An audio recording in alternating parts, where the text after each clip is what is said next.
Nagbabalik po muli ang inyong lingkod at nagbabalita ng mga balitang dapat nating malaman dito sa ating bansa. Ito ang Balitang Pambansa. Ating ngang matutunghayan sa channel na ito kung ano ang nangyayari sa loob ng ating gobyerno at syempre tumutulong na rin sa ating mga mamamayan na malaman ang katotohanan dahil mayroon tayong karapatan na malaman ang tunay na nangyayari sa ating bansa. Ngunit bago natin panoorin ang balita, huwag niyo pong kakalimutan na mag-subscribe sa ating channel at pindutin ang notification bell para lagi kang maging updated sa ating mga bagong videos na ina-upload araw-araw. At sa ating mga solid viewers naman dyan ay maraming salamat naman po sa walang sawang pagsuporta.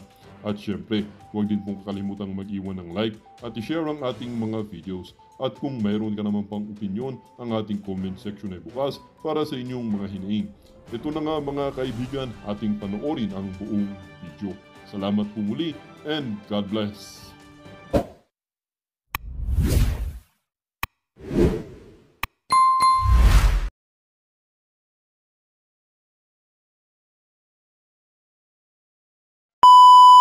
Bantakin po ninyo, talaga po ang plano po ni Tambaluslos ay magiging presidente. Yun po ang kanyang pinakaplano mga kareaksyon. Yun po ang pag-uusapan natin ngayon.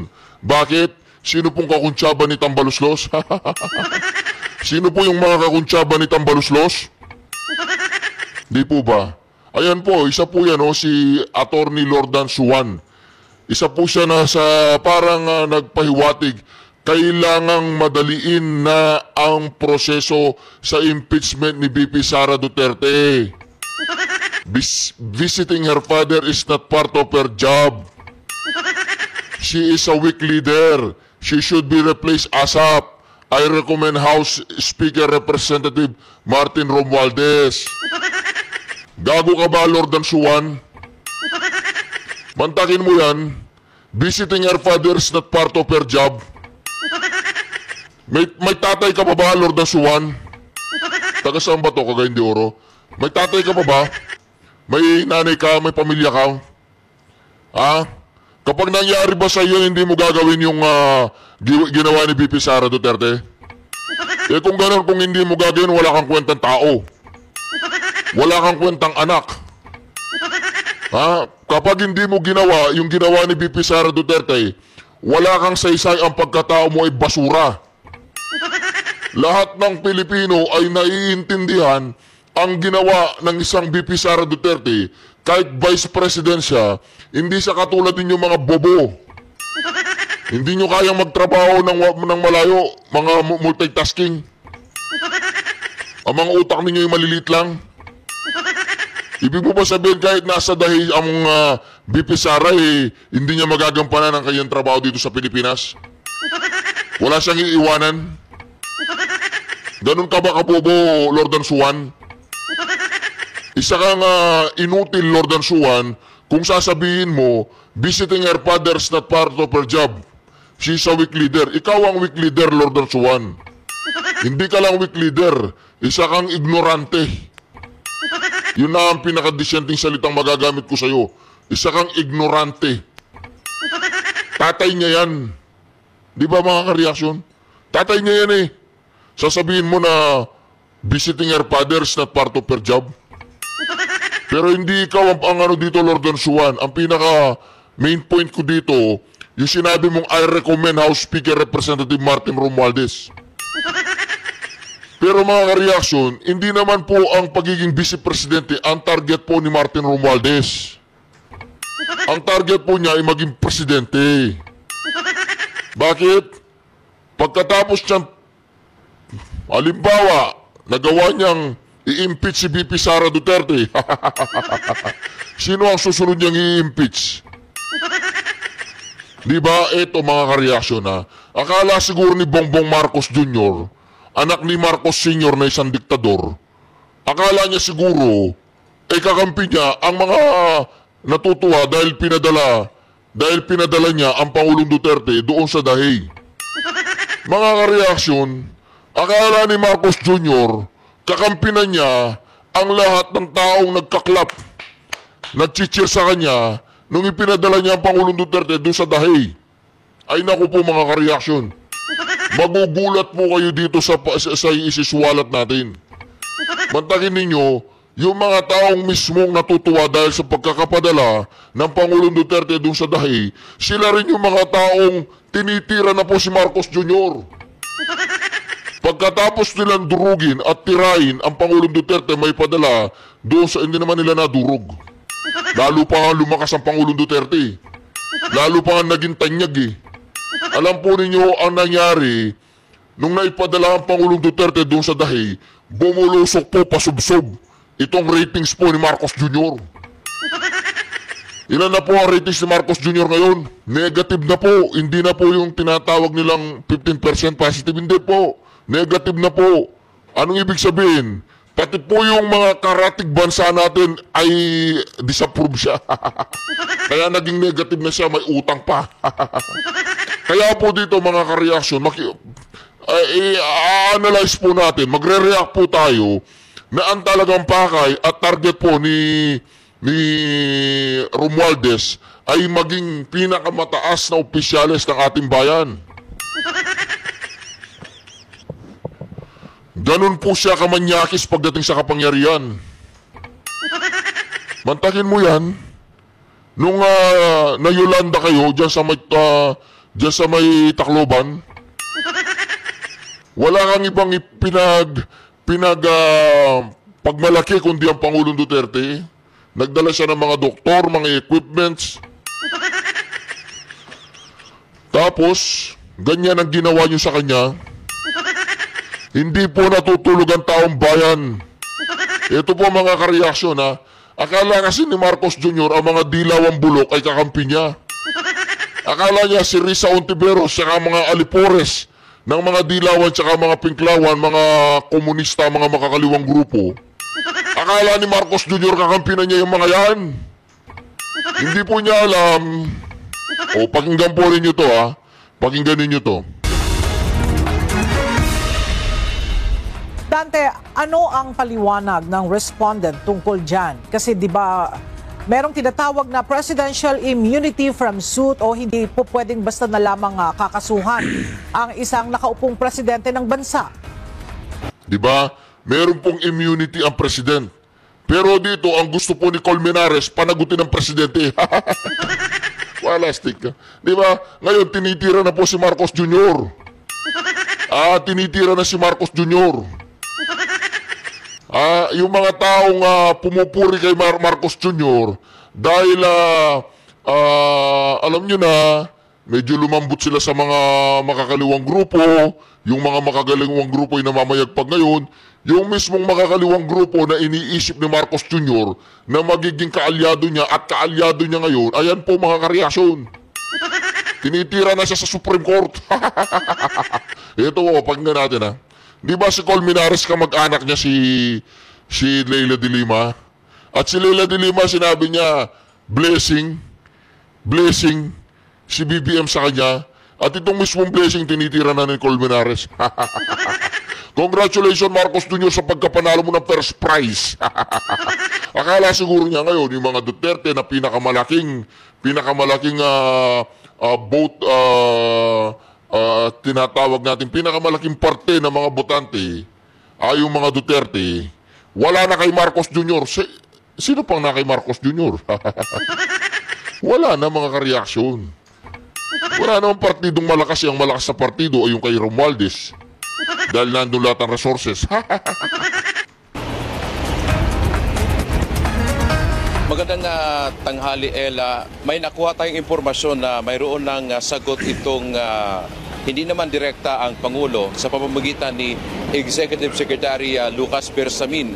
Ini-invoke nga nila na ang presidente ay immune from suit o hindi ito makakasuhan habang siya ay nakaupo pa sa pwesto.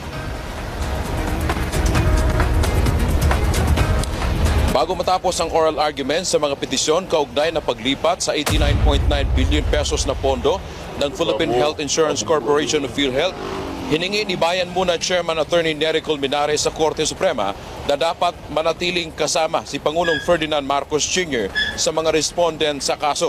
Si Colmenares ay isa sa petitioner sa petisyon ng Bayan Muna.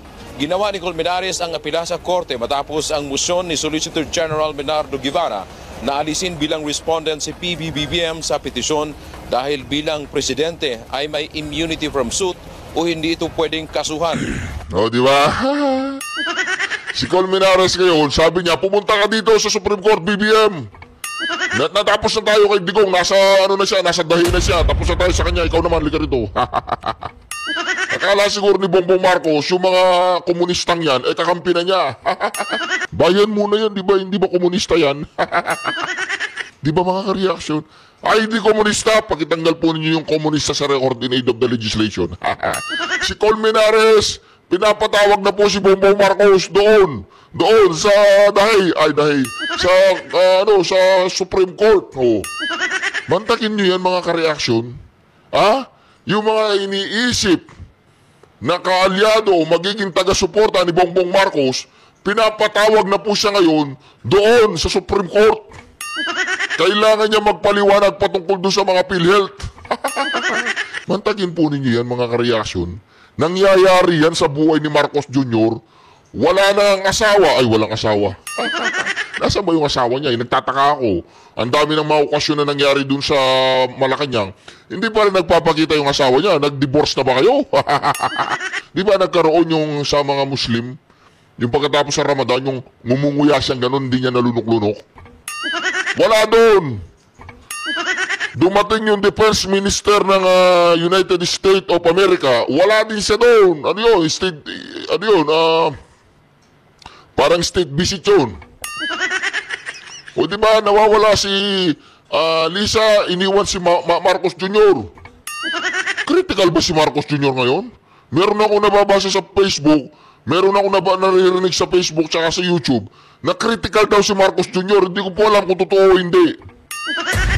Na tinakbo daw sa pinakamalayong ospital. Diba? Siyempre, yung mga driver niya siguro kaalyado ni Colmenares. Alam nga naman itatakbo siya sa pinakamalapit na ospital kung mabuhay. Diba? Matakin mo, nababalitaan na ni Colmenares na may sakit si Marcos Jr. di umano. Pinapatawag pa niya sa Supreme Court. Uy, Colmenares, hayaan mo muna magpahinga yung tao. Nagmumuta-muta na nga yung mata tapos nahihirapang huminga. Ipapatawag mo pa dyan sa Supreme Court. Wala ka bang kaluluwa, Colmenares? Walastik ka, Colmenares, ha? Dapat sa'yo, Colmenares, ay dyan ka sa Supreme Court tumira. Ipatawag mo si Marcos Jr. Maglaro kayo ng Maglaro kayo ng tagu-taguan dyan. Mantakin mo yan, Marcos Jr. Ang nangyayaring kamalasan sa buhay mo. Pinanganak ka ba talagang malas? Pati si BP Sara Duterte, dinamay mo sa kamalasan. Mantakin mo yan. Ang Pangulong Duterte, kung mapuri-puri mo, noong panahon na hindi ka pa presidente, ay talagang kulang na lang, pati yung bayag ng Pangulong Duterte ay himurin mo. Ay pakitanggal po yung bayag sa record in aid of the legislation. Hindi pala bayag, bayan. O pati yung bayan, yung mga makabayan black na yan. Yung mga makabayad black, hindi makabayad, makabayad. Mantakin mo yan, Marcos Jr. Diba? Ngayon, dahil ang trip mo, ipadala siya sa dahi. Ayun, nakarating siya sa dahi. Ano kaya susunod na trip mo ngayon? Di ba mga ka-reaction? O yung kapatid mo, si Amy Manga. O ano na naman yung Sarswell ang ginagawa niya ngayon.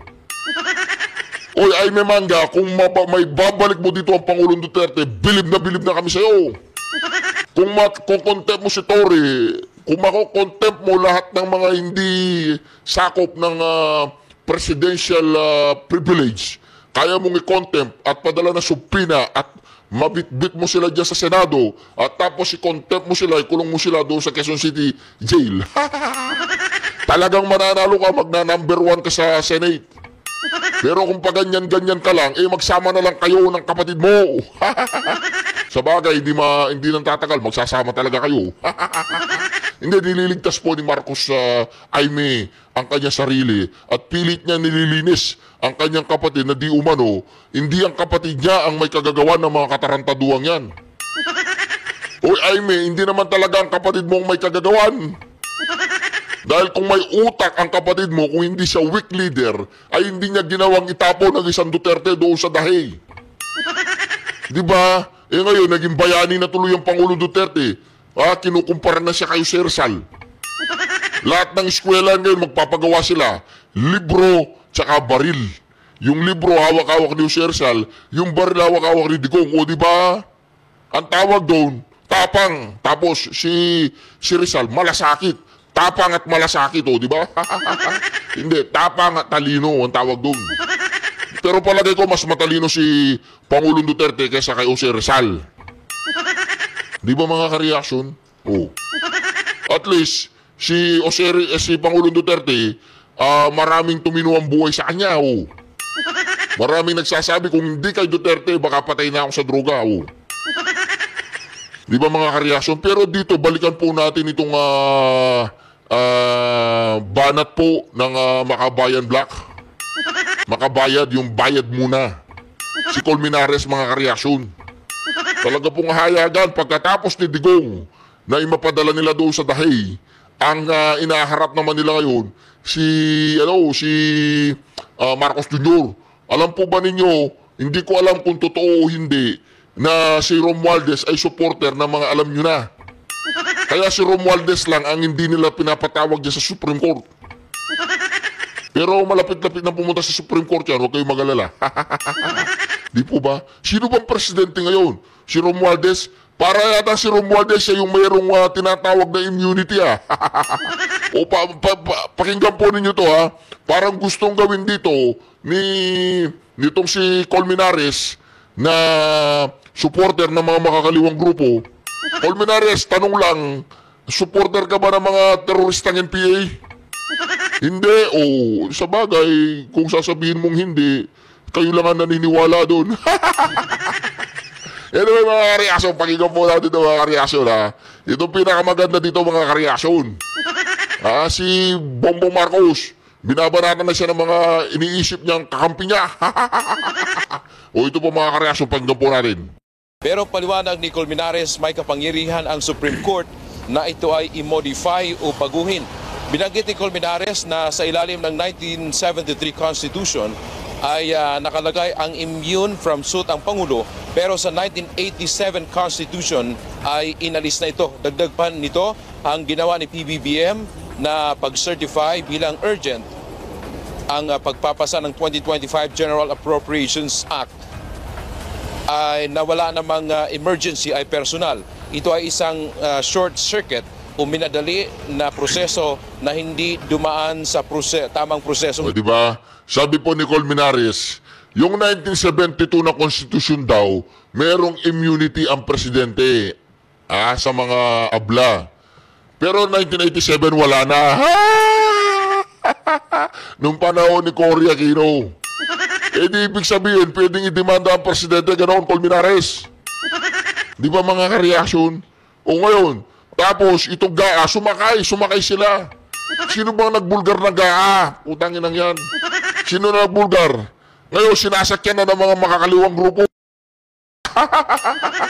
Sinasakyan na po. Itong GAA na yan, mga walang ya kayo. Di ba? Mga walang ya kayo talaga, sinasakyan ninyo yung GAA. Mag-focus na lang kayo sa bundok. Mag-focus na lang kayo kung ano yung mga resources na mauugot niyo sa gobyerno. Alam naman nila ang inyong mga layunin. May layunin pa ba kayo na tulungan ng gobyernong umangat o pabagsakin ang gobyerno? At kayo ang mamayagpag. Di ba mga ka-reaction? Kaya dito, hindi ko kinakampihan si Marcos Jr. dito Hindi ko kinakampihan, patawag niyo sa Supreme Court. Ipatawag nyo, kahit may immunity yan, iabla nyo, kulong nyo, gusto nyo. Kaya lang mga kareaksyon, ang pinag-uusapan natin dito, yung mga inaakala ni Marcos Jr. na magiging kaalyado niya at masayang-masaya sa pagpapadala sa Pangulong Duterte doon sa Dahay, ay sila po mga kareaksyon ang gustong magpakulong ngayon sa kanya. Ay, hindi pa kulong. O yun ang gusto nyo sa kanya. Ma-impeach? Di ba mga kareaksyon, mantakin nyo yan? Di ba? Kawawa si Marcos Jr. Yung kapatid niya, dinudurog siya. Ngayon, itong mga makakaliwang grupo, dinudurog siya. Yung mga Duterte supporter, hindi ka na namin kailangan durugin. Kasi alam namin, durug na durug ka na. Ano kaya ibig sabihin ng durug na durug? Dumudurog, gano'n. Mga ka-reaction, Kaya dito, mga kareaksyon, makikita po natin dito na si Marcos Jr. ay talagang padahusdos na. Hindi na sa rating. Naawa nga ako kay Marcos Jr. kahapon sa Rizal eh. May sumigaw na 10 BBM. Bigla siyang nasaya. Sabi niya, akala ko hindi ko na maririnig yung pagsigaw ninyo na ng BBM, BBM. Magkano bang binayad nyo sa kanila? Tsaka mga kareaksyon, gumagawa sila ngayon ng mga rally nila, yung mga nakakulong, yung mga close, hindi sa open field. Kasi sa open field, baka may mga makapenetrate, may mga maka-infiltrate. Nasisigaw ng Duterte. Eh ngayon, doon sa nakakulong na ganun, kapag sumigaw sila ng Duterte, uhuli sila doon kasi nakakulong, hindi sila makakatakas. Subukan nilang meeting de avance yung open field. Tingnan natin kung ano maririnig yung sigaw.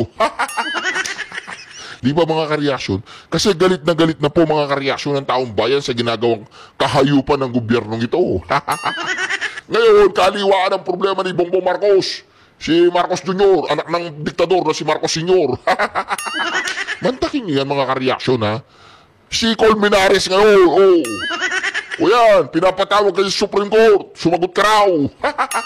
Ipapakulong ka na yata ni Colmenares, Bongbong Marcos. Ay, immune ka? Eh, 1987, hindi ka immune doon.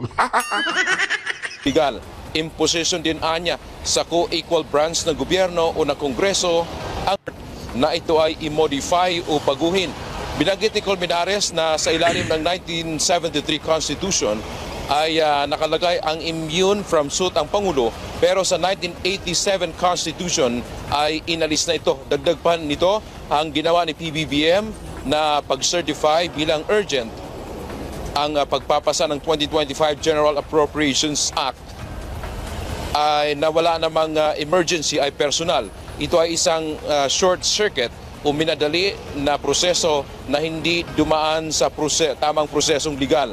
Imposition din anya sa co-equal branch ng gobyerno o ng Kongreso ang hakbang ng Presidente.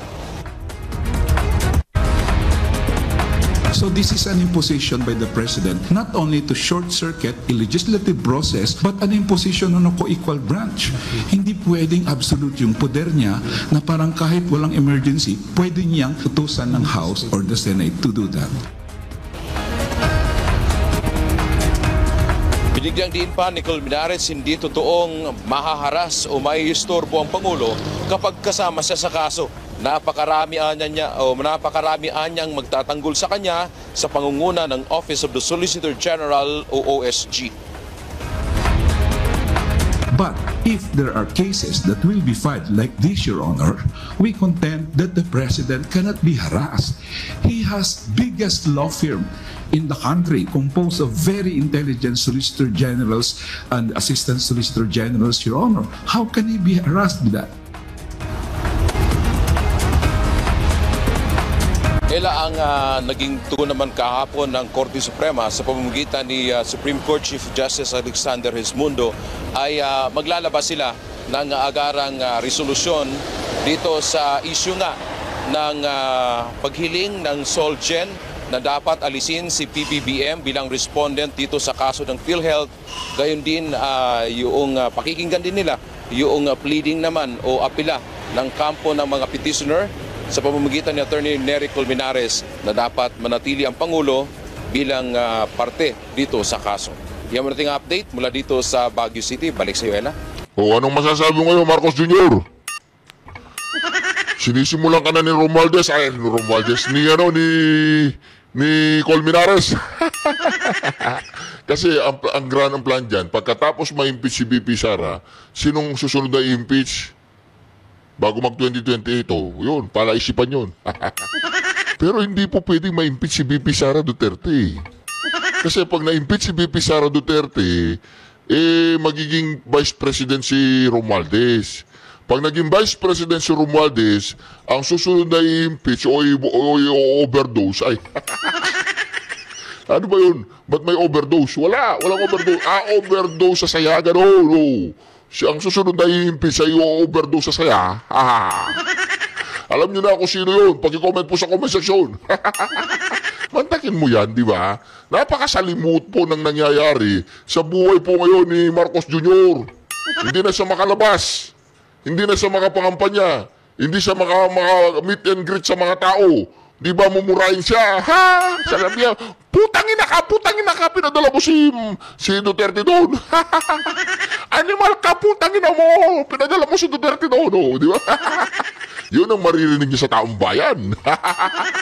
Di ba? O kayo po, kalimbawa, nakita niyo si Marcos Jr. sa daan, anong isisigaw ninyo? O i-comment niyo sa comment section yan. Mantakin mo yan mga ka-reaction. Napakasalimuot po mga ka-reaction na nangyayari sa buhay ni Marcos Jr. ngayon. Di ba? Dapat kantahin ni Marcos Jr. Hindi ko kayang tanggapin. Hoy, tanggapin mo yan. Yung asawa mo nga nawawala sa tabi mo. Ayan mga ka-reaction, ito po pinakamasalimuot din na nangyari sa tao na ito. Mantakin mo yan mga ka-reaction ha. Halimbawa, napatunayan natin ngayon na walang warrant of arrest. At ang nangyari ay kidnapping. Ang nangyari ay talagang lantarang paglabag sa batas na kasangkot si Torre, si Marbil, si Gibo, yung dalawang Remula, yung si Fajardo, yung si Marbil. Alimbawa lang na sila ang mga mastermind o sila ang mga nasa likod ng operasyon. Yung tinatawag nilang Operation Pursuit.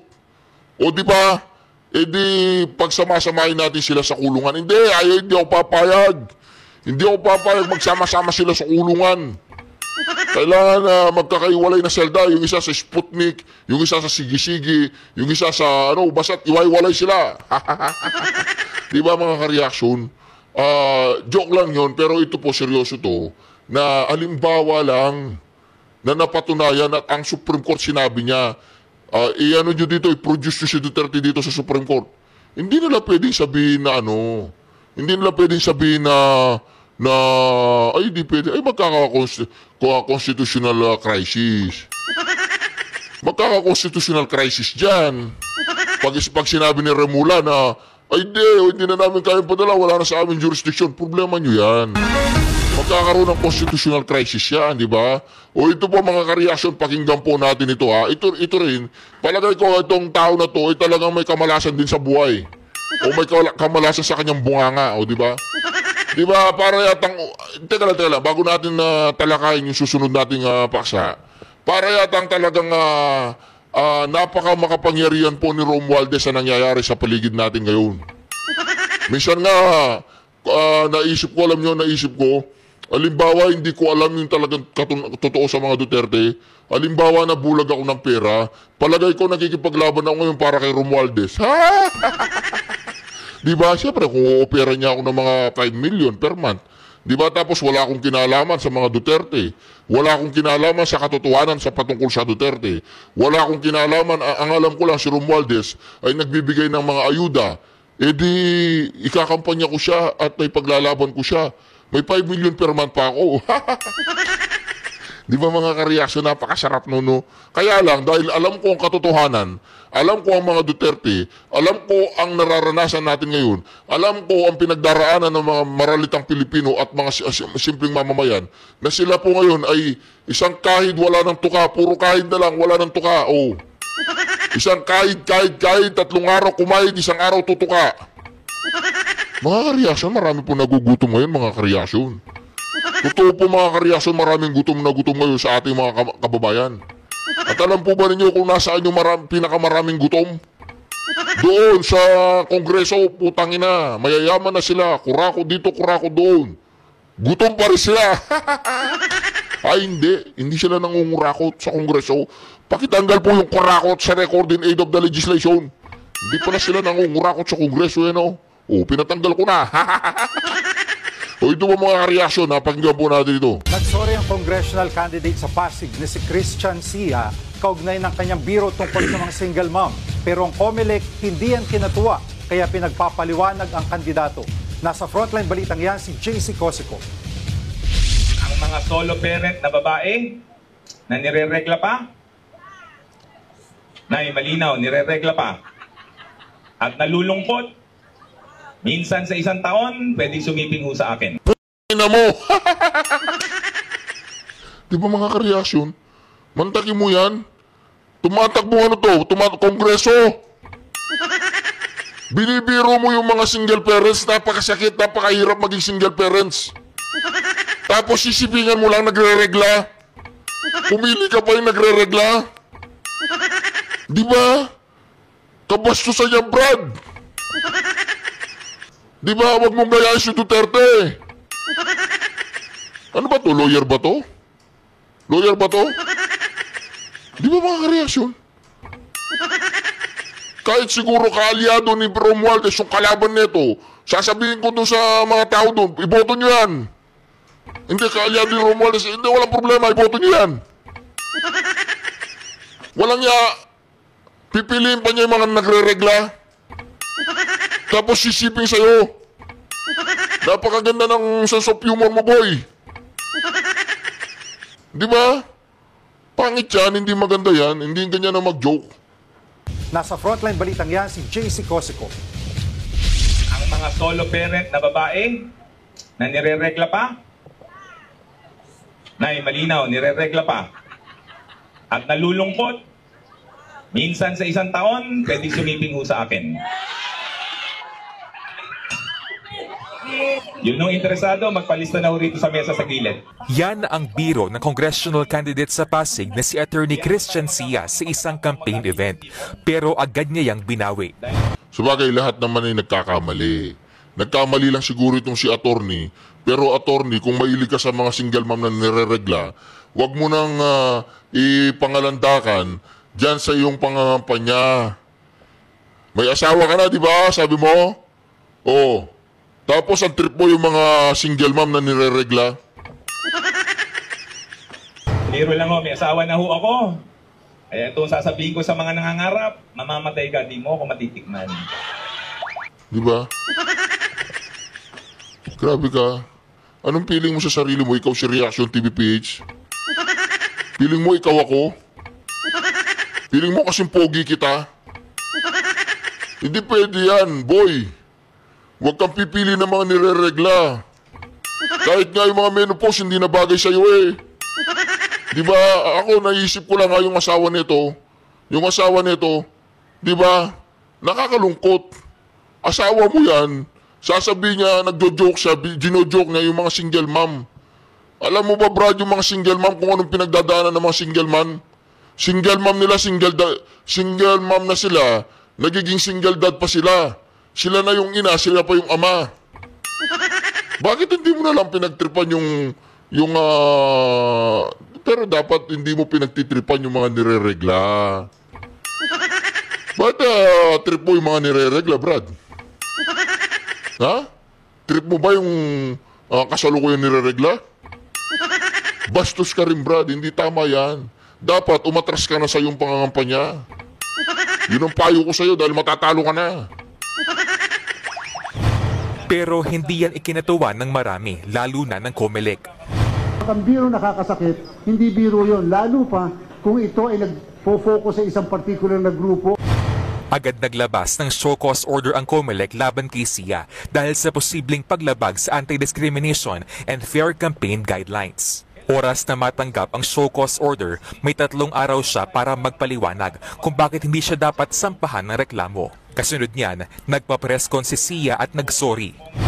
Inaako ko po ang responsibilidad sa mga nabitawan ko pong salita. I'm sorry po na lumabis po ang aking salita at mali po ang napili kong biro para po magpatawa sa isang political purpose. Una nang sinabi ni Sia na gusto niyang mapukaw ang atensyon ng mga dumalo sa event, kaya niya sinabi yon. Pero alam niya raw ang pinagdadaanan ng mga solo parent. Meron din naman po akong solo parent na kapatid. Ganon din po ang aking lola. Solo parent din po siya. At malinis po, hangarin po na matulungan ang sektor na yan. Pero ang ilang grupo ng kababaihan, hindi yan nagustuhan. Ayon sa Gabriela Party List, Walang yan naman, Gabriela. Kaya pag ganyan, makakaliwa yan eh. Tama na dun. Di ba mga kareaksyon? Attorney, ano man ang pangalan mo? Attorney Regla. Walang ya. Si Attorney Regla. Sabagay, nagsorry na po siya, Parang sinabi mo, sinampal-sampal mo yung isang tao, pinahiya mo siya. inalimura mo yung kanyang pagkatao, diniscriminate mo, minaliit mo, tapos sabi mo, sorry pare sorry ma'am, sorry, ganon? Pagkatapos mong gumawa ng, sige, patatawarin ka nila, pero merong kapalit yan. Ang kapalit yan, anong kapalit niya? Regla, Lahat na solo parents, yung mga nire-regla pa, mamatay kayo, hindi nyo ako matitikman. Ang lakas naman ng arrive mo, Brad. Ang lakas naman ng arrive mo, di ba? Ikaw pa si Reaction TV? Kasing pogi ba kita? Grabe ka naman, hindi pwede yan. Di ba mga ka-reaction? Hindi ko naman sinasabing mas pogi ako sa kanya, yummy lang. Di ba? Ito po mga ka-reaction kidding aside. Mantakin nyo yan. Binabanatan na po, sinisimulan na si Marcos Jr. Sinisimulan na po si Marcos Jr. Akala kasi si Marcos Jr., itong human rights kakampi niya. Akala niya walang mga nakalagda sa human rights violation ng kanyang tatay na hindi nila kakalkalin balang araw. Akala niya na yung ginawa na mga pang-aabuso ng panahon ng kanyang tatay na di umano, wala raw katotohanan yun, pero ayon sa human rights na isa rin sa mga promotor kung bakit nandoon ang Pangulong Duterte doon sa dahi, akala ni Marcos Jr. makakatakas siya. Baka nakatakas na ngayon, buhay pa ba? Ang tanong lang yan, buhay pa ba? Di ba? Kasi yung may mga kumakalat na balita, sana ganun. Pero ako naniniwala ako buhay siya. Naniniwala ako hindi naman siya tinakbo doon sa pinakamalapit na ospital. Pinakamalayo siguro. Pero wala namang balita na may sakit siya. Wala namang balita na patay na o buhay pa. Wala namang balita. Kaya ako naniniwala ako na buhay pa siya. Di po ba mga reaction? Kaya dito, wag niyong ipakalat yung mga fake news na yan na itinakbo sa ospital si Marcos Jr., meron siya sakit, namamagana yung mukha. Kasi nungalingan lahat yan, yung mga nakikita niyo dun sa tinatawag nilang, anong tawag dun? Yung pagbisita nung Defense Minister ng United States, yung nagiging floppy yung mukha niya, tapos nagmumuta-muta siya, tapos inihingal siya. Fake news yun, hindi totoo yun. Oo, fake news yun, hindi totoo yun. Inedit lang yun, inedit. Katulad ng mga ginawa nila doon sa nagkukuking si Marcos Jr., inedit din yun. Katulad din yan yung nangyari nung pumasyal yung Amerika, yung United States, inedit din yan. O, mantakin mo yan mga ka-reaction. Sinisimula